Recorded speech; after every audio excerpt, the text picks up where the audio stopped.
கோவை போத்தனூரில் காந்தி மியூசியத்தை முதலமைச்சர் மு.க.ஸ்டாலின் பார்வையிட்டு வருகிறார்.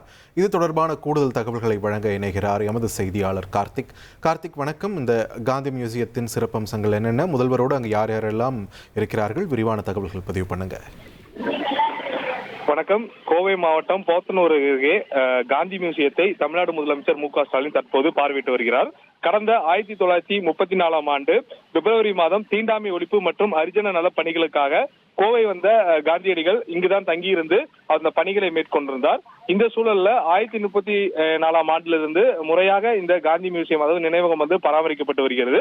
இந்த சூழல்ல கோவைக்கு ஒரு நாள் பயணமாக வந்த முதலமைச்சர் தற்போது அந்த காந்தி மியூசியத்துல அவர் பயன்படுத்திய பொருட்கள் மற்றும் அவர் நினைவாக வைக்கப்பட்டுள்ள பொருட்களை பார்வையிட்டு அங்க இருக்கக்கூடிய காந்தி மியூசியத்தை பராமரிக்கக்கூடிய முக்கியமான நிர்வாகிகளிடம் கலந்தாலோசித்து அதை பார்வையிட்டு வருகிறார். தொடர்ந்து அங்க இருக்கக்கூடிய புகைப்படங்கள் மற்றும் அந்த காலத்து புகைப்படங்களை அவர் பார்வையிட்டு அது குறித்து கேட்டிருக்கக்கூடிய காட்சிகளை நம்மால பார்க்க முடிகிறது.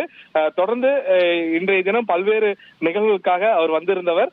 அதன் ஒரு பகுதியாக போத்தனூர் பகுதியில் இந்த மியூசியத்தில் இருக்கக்கூடிய அவர் பயன்படுத்திய காலணிகள், உடைகள் மற்றும் அவர் பயன்படுத்திய உணவு உட்கொள்ளக்கூடிய தட்டுகள் போன்ற பொருட்களை அவர் பார்வையிட்டு வருகிறார். அதே சமயம் அவர் படிக்க வைத்திருந்த புத்தகங்களும் அங்கு காட்சிக்கு வைக்கப்பட்டுள்ளது.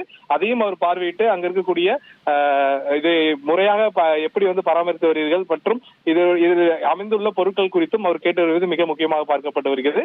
இதனைத் தொடர்ந்து அவர் ஓய்வெடுப்பதற்காக தனியார் நட்சத்திர விடுதிக்கு செல்கிறார். அங்கிருந்து மாலை 4 மணிக்கு திமுக பாகமுகவர்கள் கூட்டத்தில் கலந்து கொண்டு மீண்டும் இன்று இரவு சென்னை திரும்புவதற்கான அவர்களுக்கான திட்டங்கள் இடப்பட்டிருக்கு. தொடர்ந்து தற்போது காந்தி மியூசியத்தை பார்வையிட்டு வருவது மிக முக்கியமாக பார்த்து வருகிறோம்.